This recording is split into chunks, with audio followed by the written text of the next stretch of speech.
الحمد لله رب العالمين والصلاة والسلام على رسوله الكريم وعلى آله وأصحابه أجمعين. السلام عليكم ورحمة الله وبركاته. برادران عزیز و مادران و خواهران بسیار گرامی، همگان شما را به این ماه بسیار پرفیض، ماه بسیار پربرکات تبریک و تهنیت میگویم و از خدای مهربان خواهان او هستم که این روزهایی که از ما سپری شده ایستاده است، خداوند روزهای داشتمانه طاعت و عبادتهای انجام دادمانه به درگاهش مقبول بگرداند و باقی مانده روزهایی که از این ماه مبارک مانده است، خداوند توفیق محبت این ماه را باز هم در دلهامان زیاد گرداند و از خدای مهربان خواهان او هستیم که خداوند در دوام این ماه مبارک مشکلات ها و زحمت ها و سختی ها را از بالای سر ما دور گرداند و از الله بسیار مهربان دعاگوی او هستم که خداوند از همه مشکلات و سختی و دردی که امروز دنیا را تکان داده است و این درد عالمگیری که بالای تمام مخلوق خدا آمده است، از الله مهربان دعاگوی هستم که خداوند این درد را، این بیماری را از بالای تمام بندگانت دور بگردان و خدای مهربان بندگانی که به این بیماری از دنیا گذشتند رحمت و مغفرتشان کن. اونهایش که بیمار هستند خدای شفای کاملشان ته و اونهایی که الحال صحتند سلامتند خداوند اونها را مبتلای این بیماری نگردان. و الله مهربان دعاگوی او هستم که خداوند علل خصوص در این کشور زیبای ما، در این ملک محبوب ما، الله مهربان خوبی ها را و نیکی ها را و برکات را عطا فرما و این درد هم که امروز نصیب این ملک ما و مردم ما هم که شد، خدایا با فضل کرمت این درد را و این غم را از بالای این بندگانت علل خصوص بندگان روزدارت خدای مهربان دور بگردان و ملک ما را الله مهربان زیبا و نیک و خوب بگردان. بندگانی که در این زیباگی و آبادی و پیشرفت این ملک و این ملت سهمگذاری میکنند، خدمت ها میکنند، خداوند با فضل و کرمت در پناه رحمت و عصمت نگهبانشان باشی. علخصوص رهبر دولت هم که در این روزها خیلی تشویش ها و خیلی سرگردانی های زیادی دارند برای دور کردن این بیماری و این مشکلات. الله مهربان کاراشان ده برکات و کشایش نصیب بگردان. برادران و مادران و خواهران عزیز، دیروز من در برنامه تلویزیونی از طرف نمایندگان دین برنامه را گوش انداختم که مردم را برای دستگیری در این روزهای سخت، برای مبلغ گذاری احسان کردن به صورت حسابهای مخصوصی که در تلویزیون نمایش داده می شد گوش انداختم. راستی بعد انجام این برنامه سخن رهبر دولت که پیشتر صدا داده بود که در این روزها از زمره تماشابین و از زمره آدمان بی‌طرف نباشید،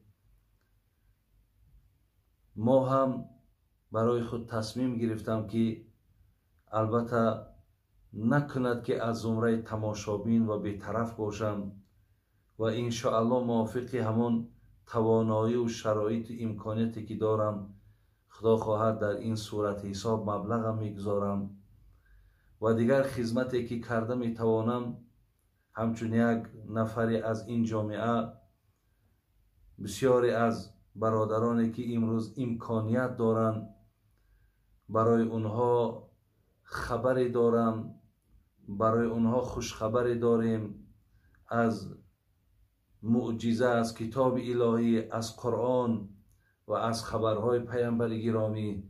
میخواهم در این سمتم خدمت خود گذارم. شاید از خدا امید است که نفرهایی که این سخنها را گوش می اندازند، این آیتهای قرآن را گوش می اندازند، این سخنهای زیبای پیامبرمون را گوش می اندازند، انشاءالله اونها هم در این مسئله کمری همت بندند و این روز حقیقتا روزی سختی که بر بالای مردم ما و شما، ملت ما و شما، سرزمین ما و شما آمده است. اگر ما ایرا برادران عزیز یک جای شده با یک همبستگی، با یک دیلی، اگر سر یک سخن، سر یک صحبت، سر یک میز نآییم برادران عزیز و گرامی، حقیقتا روزی می شود که خداوند این بیماری را دور می کند ولی به هر حالم که باشد ما طی کردن این روزها برای ما مشکل می شود، به خاطر که در این میان انمون همبستگی و انمون همدردی و انمون دستگیری ها اگر نباشد. بینین عزیزان خدا می گفتن پشه چون پور شد بزند پیل را، با همه تندی و صلابت که اوست، مرچگان را چو بود اتفاق شیر ژیان را بدرانند پوست. هیچ کس باورش نمیاد که پشه فیل میزده باشد، هیچ کس باورش نمیآید که مرچه شیر چپه کند.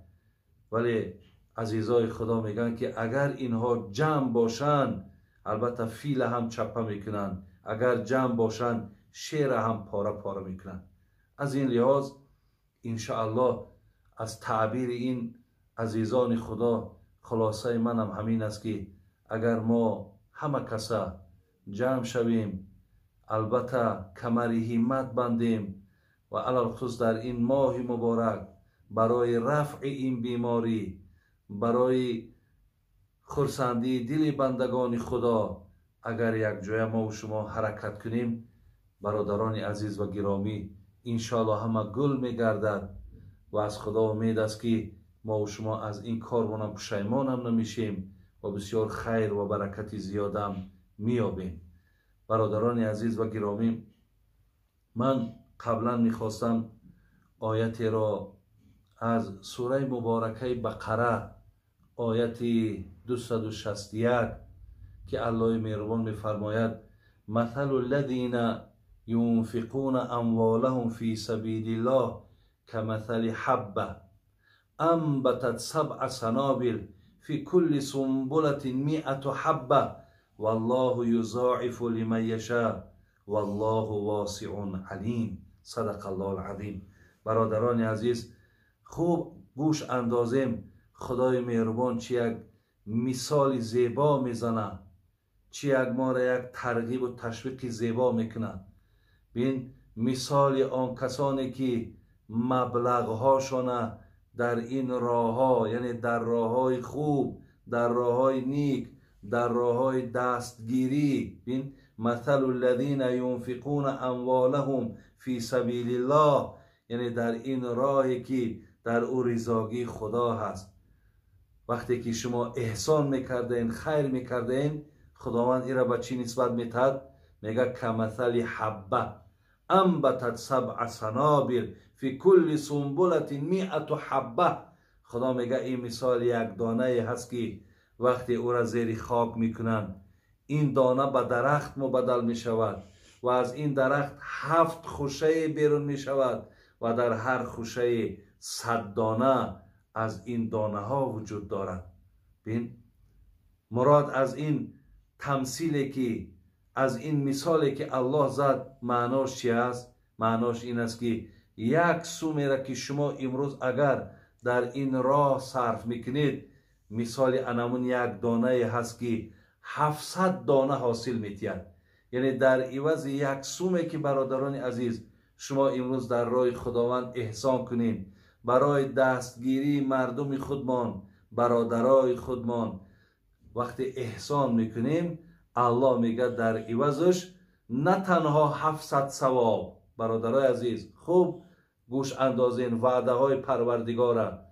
البته هر یک خیلی انسانی که در این کار وقتی که دست میزنه، من به او مراجعت دارم که اینجا در اعتقاد در کار، اینجا اخلاص در کار، اینجا انمون دعوای دینداری و ایمانداری که ما میکنیم، انا همینجا در سر انا همین فرموده خدای مهربان آمدن در کار که الله مهربان میگه نه تنها من 700 ثواب در عوض یک سامان یا در عوض 10 سامانی که شما صرف کردین من برای شما میتیم، بلکه بین الله در دیگر آیت قرآن اینجا پیش ما هست که از سوره مبارکه سبا آیت 29 و ما انفقتم من شیء فهو یخلفه، خدا میگه هرگاهی که شما از مالهاتان احسان میکنین و خیر میکنین، و ما انفقتم من شیء فهو یخلفه، خدا میگه همون مال دهنده ای که تو نداشتی من تو را مال داده بودم، امروز که تو را امر دارم که با احسان کن، خیر کن. وقتی خیر کردی و احسان کردی، خدا میگه فهو یخلفه، من همون خدای هستم که باز در عوض این احسان خیرت باز برای تو مال میتیم. برادران عزیز بینین 700 ثواب، والله یضاعف لمن یشاء والله واسع علیم. خدا میگه از 700 هم همت دارم که از اون دم زیادتر تو را اجر میتم، ثواب میتم، همچنان مالت میتم. در عوض مالی صرف کردگید با مال میگیری، هم مال میگیری، هم اجر میگیری، و هم چی برادری عزیز؟ هم خداوند به طفیل این گناهات مغفرت میکنن. چی یک بشارتی به خدا قسم بالا و زیبایی هست برادران عزیز و گرامی که اگر ما این سخن را اگر درک میکردگی باشیم. برادران عزیز و خیلی گرامی، حتی در حدیثایی که از جناب رسول اکرم صلی الله علیه و سلم که به دست ما هست، انشاءالله من از این حدیثای پیامبر گرامی برای شما خوانم که میگه جاء رجل الی النبی صلی الله علیه و سلم، یک مرد آمد پیش پیامبر نازنین ما، عجیب یک سؤال زیبا کرد، گفت ایو صدقه اعظم اجرها. گفت پیامبر نازنین در بین همین خیر و احسان ها کدام صدقه، کدام خیر بزرگتر است، پاداشش بلندتر است و پیش خداوند محبوبیت دارد؟ برادران عزیز، سوالم سوالی زیبا، جوابش با از این ده زیباتر. پیامبر چی گفت؟ گفتن ان تصدق و انت صحیح شحیح تعمل الغنا و تخشى الفقر. گفتن بهترین صدقه، گفتن همون صدقه هست که اون صدقه چگونه صدقه باشد؟ پیامبر گفت وقتی که تو صحیحی، صحیح به معنای که امکانیت داری، یعنی امکانیت داری، مبلغ داری که تو او را مقصد برای برادرات، برای خواهرات، برای درمانده ها تو وقتی احسان میکنی، میگه تو در همون امکانیتت هست که انشاءالله تو از سر او مالت احسان و خیر کنی. او امکانیت داری، یعنی همه او کلید خزینه ها و همه بگیم همون امکانیت ها و همون فرمان ها و همه در دست تای. همون زمان وقتی میگه تو صدقه میکنی و در خیالت میگه یک چیز میگذرد، تعمل الغنا و تخشى الفقر. وقتی تو مبلغ جدا میکنی میگوی من این را باید احسان کنم و خیر کنم، زیرا خدای من در عوضش مرا اجر میده، مرا ثواب میده، مرا هم مبلغ میده هم گناه مغفرت میکنه. میگه در ذهن تو شیطان چنین وسوسه های را میارد، نکن که تو به فقر میری، تو به کمبغلی میری. ببین تعمل الفقر تعمل الغنا و تخشى الفقر، تو را از کمبغلی میگه شیطان میترساند و در ذهن تو هر خیل خیالا میارد. میگه تو این مبلغی را که حاضر برآورده احسان میکنی، تو به این میتونی که یک کاربار دیگری تا انجام تی. لیکن پیامبر میگه تو این سخنهای شیطان وقتی یک طرف میگذاری و بازم این بردن مبلغ گذاری میکنی، احسان میکنی، خیر میکنی، پیامبر گفت بهترین صدقه این صدقه است. حتی در دام سخنش پیامبر با چی گفت؟ ولا تمهل حتی اذا بلغت الحلقوم قلت لفلان کذا ولی فلان کذا الا وقد کان لفلانین. پیامبر گفت هیچگاه ای امتی من، ای امتی با غیرت من، ای امتی با رحم من، هیچگاه برای خودتان مهلت نگیرین که پگاه میکنم، روز دیگر میکنم، تا جایی که حتی جان به حلقتان آمد و بعد یکی احساس کردین و بیدار شدین که این دنیا وفا نداشته است، باید حتما من این کارا را میکردم. انکه اونجا در وقتی میگه شما میبرارین و بعد مبلغ گذاری میکنین، این دیگه به نفع شما نیست، این به فایده شما نیست. دیگر ایرا برده فلانی را بته، ایرا برده فلانی را بته. پیامبر گفت به تو هم دیگه وای از فلانی می شود. از این لحاظ برادران عزیز و گرامی، سخنهای پیامبر، آیتهای قرآن خوب گوش اندازین که چی به خدا قسم یا مرحمت های. خیلی کمین ماه مبارک رمضان می آید و ما از این روزه می داریم، ما تلاوت قرآن می کنیم، ما از این مقصد گرفتن ثواب داریم که این ماه غنیمت است، این امروز تا پگاه بود می شود. این مرحله که حاضر آمده است، اینم غنیمت های برادر عزیز. از خدا امید است که اینم حیاتی کم دارد، اینم یک دشمنی هست، بگیم این وبا هم که دشمنی مغلوب شونده است، این حتما می شکنه، این حتما از بین می رود.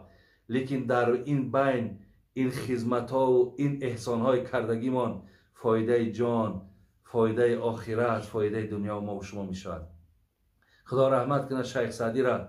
میگه پریشان کن امروز ای گنجی نجوست، پریشان کن امروز ای گنجی نجوست، که فردا کلیدش نه در دست توست. بینه بر کفی دست هرچی هست، که فردا به دندان گزی پشتی دست. خدا رحمتت کنه شیخ سعدی. برادرای عزیز ببینین چه عزیزای خوب داریم، چه نصیحتگار بهترین داریم. گفتی حضرت مولوی گوش باید که بشنود این را. برای این سخنها گوش در کار برادرای عزیز که این سخنها را گوش کند. پریشان کن امروز ای گنجی نجوست، که فردا کلیدش نه در دست توست. مقصد امروز تا غنیمت بشمار، به فردا نگذار که فردا مقصد او کلید دیگر در دست تو نیست، دیگر او سپارش ها ای دست تو می روند، دیگر این امکانیتی را که امروز داشتی، این امکانیت شاید فردا در دستت نباشد. عزیزی خدا را بینه بر کفی دست هرچی هست، که فردا بدندان گزی پشتی دست.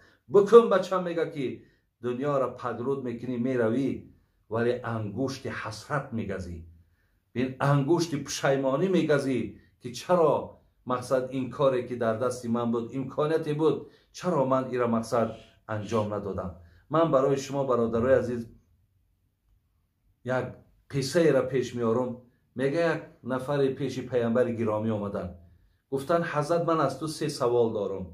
یکم سوالم، در بین امت تو پهلوان کیست؟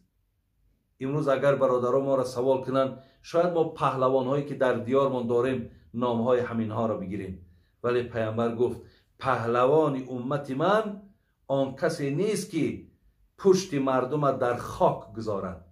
یعنی مثل این گوشتینگیرهایی که ما داریم و مثال حریفش میگیره در زمین میخواباند.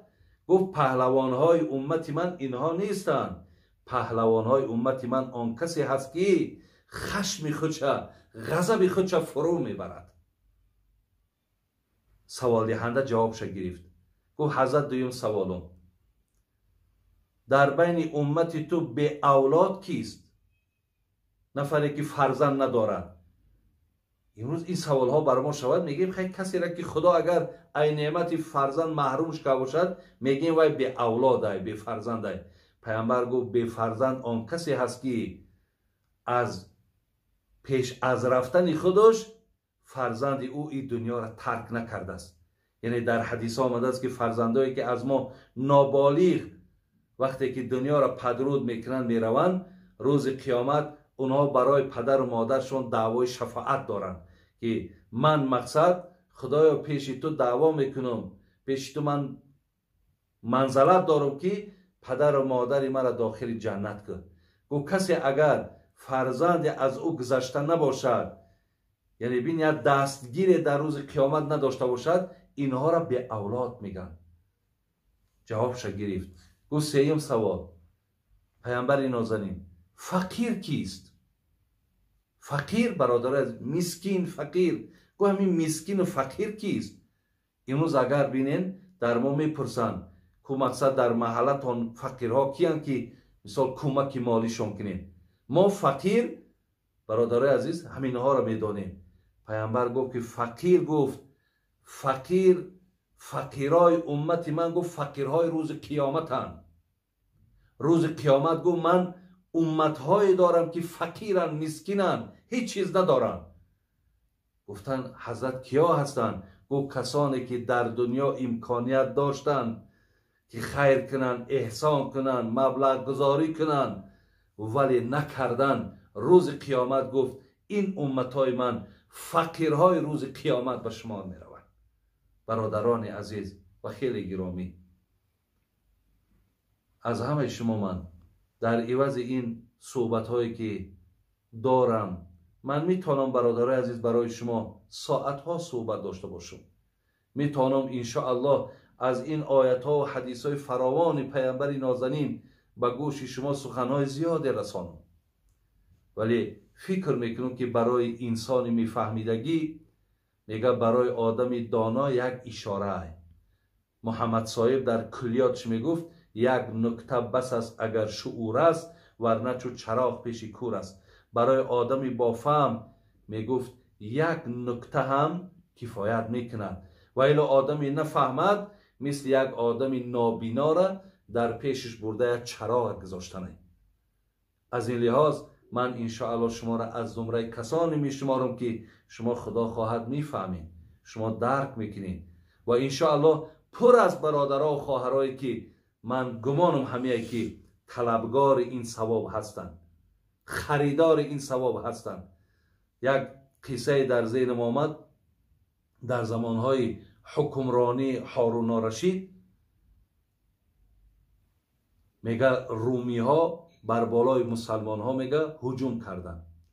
مردم آمدن نزد هارون الرشید گفتن در فلان منطقه رومی ها بالای مسلمان ها هجوم کردن، مسلمان ها هیچ امکانی ندارن که از خودشان دفاع کنن. اون زمان برادرای عزیز در زمانهای هارون الرشید میگه واعظ همون زمان حضرت عمار بود. میگه آمدن پیش عمار گفتن حضرت اکو شما دعوتگرین، مردم گپی شما را با گوش می اندازه، مردم رسانین که تا یگان مالی را کمکی را بیارن تا مسلمان ها یک قوت پیدا کنن و خودشان از هجوم این رومی ها، مردم روم مقصد دفاع کنن. هر کس آورد مبلغ گذاری کردن برادر عزیز، و زن میگه هیچ چیز نداشت. ببینین زن هیچ چیز نداشت، میگه وارد خانه شد و مویه های دراز دراز داشت، مویه هاش میگه از بیخ برید و در داخل یک لطه پیچانید و میگه دستی به دست، میگه به دست عمار رسید.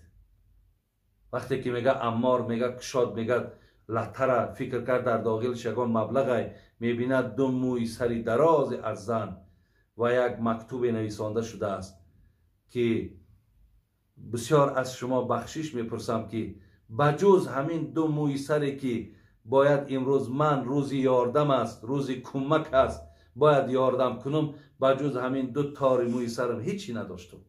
از این لحاظ خواستم همین را هم برای شما روان کنم تا اینها را سر به سر کنین. حداقل پای یک شتر، پای یک حیوان اگر در همون حالتی مثال محاربه شما بستم که شود، من در همین ثواب شریک شوم و من هم در همین معرکه شما به نصیب نمانم.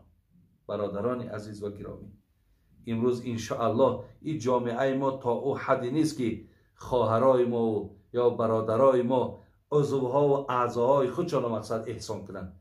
لیکن من یک گویم باورم هست که وقتی مسجد می ساختیم مادرای بودن که حتی رفته چله هاشون دستمان هاشون فروختن برای ثواب که ما صدقه جاریه می شود گفته آورده در مسجد ها مبلغ گذاری کرده بودن.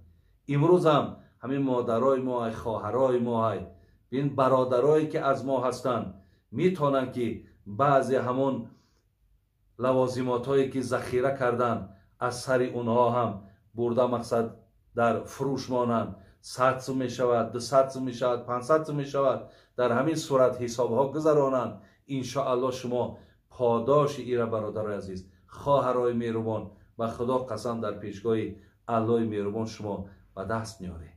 برای همین حرکت کنین. این روزها باز میگو میگذرد ولی این ثوابم در دست شما دیگر باقی نمیماند. در تفسیر ابن کثیر خوانده بودم، میگه در زمانهای پیامبرمون یک مرد پیش پیامبر آمد و گریه کرد. گفت مادر من خواب دیدم. گفت چی خواب دیدی؟ گفت خواب دیدم که در دستش یک تیکه پخته است و آتش دوزخ که بر بالاش هجوم میکند با همون پخته آتش همون جهنم میزند. پیامبر گرامی تعبیر خوابی من چیست؟ گفت مادر در حیات همون مقدار یک پخته که داشت همون را که خیر کرده بود خدا در دستش داد که امروز خود از آتش جهنم دفاع کن. یعنی برادر عزیز صدقه، ولی من در اینجا بسیار چیزهایی را در ذهنم داشتم که فایده های صدقه چیه. یکی از فایده هاش همین است که صدقه روز قیامت هم سایبانتان می شود و هم یک آلت محافظت خودتان از عذاب خداوند می شود. چگونه این مادر مقصد از این صدقه کردگیش خودش از آتش جهنم نگه می داشت. یک حدیث در آخر می خوانم برادر از با همین دعا می کنم. حدیث جناب امام منذری در کتاب الترغیب و الترهیبش میارد در باب آدمانی که احسان میکنند. میگه پیامبرمون برادرای عزیز و گرامی گفته بود است که این صدقه المسلم تزید فی العمر. یکم وقتی که بنده ای که اگر احسان میکند خیر میکند چیزهایی را که الله میتید او را ما از مخلوقش گرفتن نمیتونیم. یک، عمر تا خدای مهربان زیاد میکند. ببینید عمر آدم به سبب احسان برادرای عزیز خیر و احسان عمر آدم زیاد میشه. تزید فی العمر و تمنع میتة سو.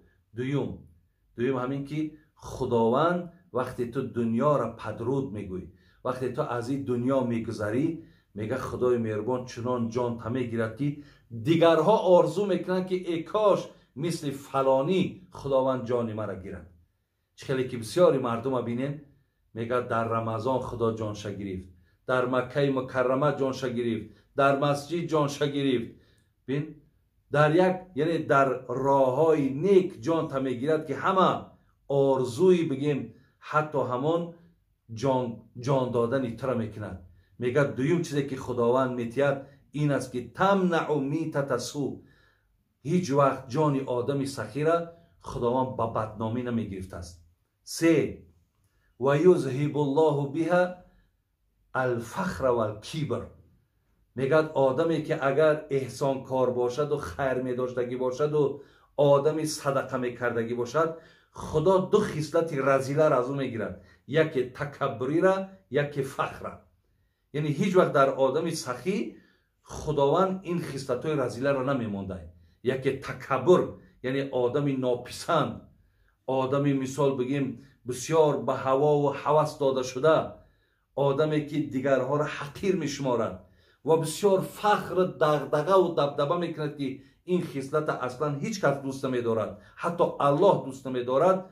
میگه من از انسانهایی که دستی سخی دارند من این خصلت ها را میگیرم و در جاش چی میتیم؟ در جاش خاکساری و حلیمی میتیم که آدمای سخی خاکسار میشوند و حلیم میشوند. دیگر هدیه که شما از احسانتان میگیرین، پیامبر گفت این صدقه تطفئ غضب ربی کما یطفئ الماء النار.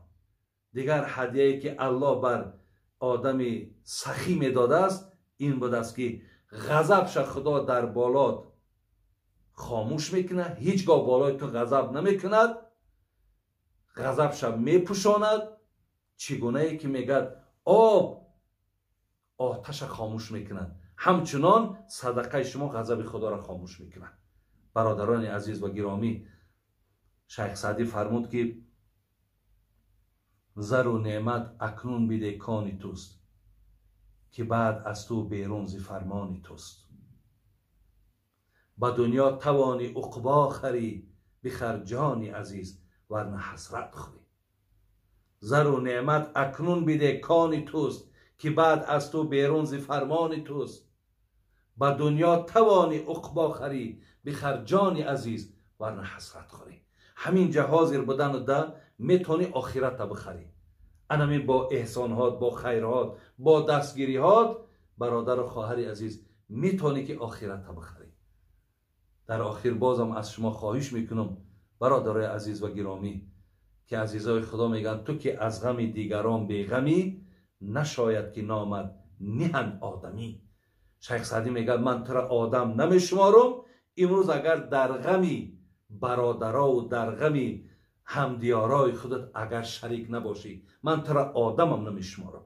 زین لحاظ برادرای عزیز و گرامی امروز همه ما غم شریک باشیم. امروز چی امکانیت داریم احسان ها بکنیم؟ هست انسان هایی که ممکن قوت 10 سامان دارن، ممکن قوت 20 سامان دارن. در محله ها هست نفرهایی که انشاءالله مردم اونها را گوش میکنن. اونها مقصد میتونن خانه به خانه بین جمع آوری میکنن، 1000 سو میشود، 2000 سو میشود، برده در همون صورت حسابا گذاریم تا انشاءالله همون ذره ذره جمع شود، بین عاقبت دریا بند شود. میشود از ذره ذره هم گپ در سری ذره نمی رود، گپ در سری همت می رود. خدا رحمت کنه شاعرها رو میگفت تنگ چشمان را به نعمت سیر کردن مشکل است، مرد میدانم که مرغی را ضیافت میکند. بینم نمی یک مردکی که در پیش مرغ دانه میپرتاید، من را مردک میگم که یک مرغ از ضیافت داده سه. گپ در سر یک دانه گندم نمی رود، گپ در سر چی می رود؟ دستگیری می رود. گپ در سر آن می رود که این دعوایی که ما داریم از دینداری و ایمانداریمون اینجا در اثبات خودش می آورد. برادران خودتان از این ثواب دور نگیرین. خود در درون باشین، خود در خارج باشین، خود در کجای باشین، این صورت حسابا هستن. سهمتان بگذارین، خودتان از ثواب بی بهره نمانین. الله همتون عمر دراز تیا، ایمان کامل تیا. بازم خدای مهربان این درد و این مشکلات از این جامعه ما، از این تاجیکستان محبوب ما دور بگرداند و با همون روزهای خوب و روزهای نیکی که داشتیم خدای مهربان با همون حالی همون روزا همه ما و شما را پس بگرداند. السلام علیکم و رحمت الله و برکاته.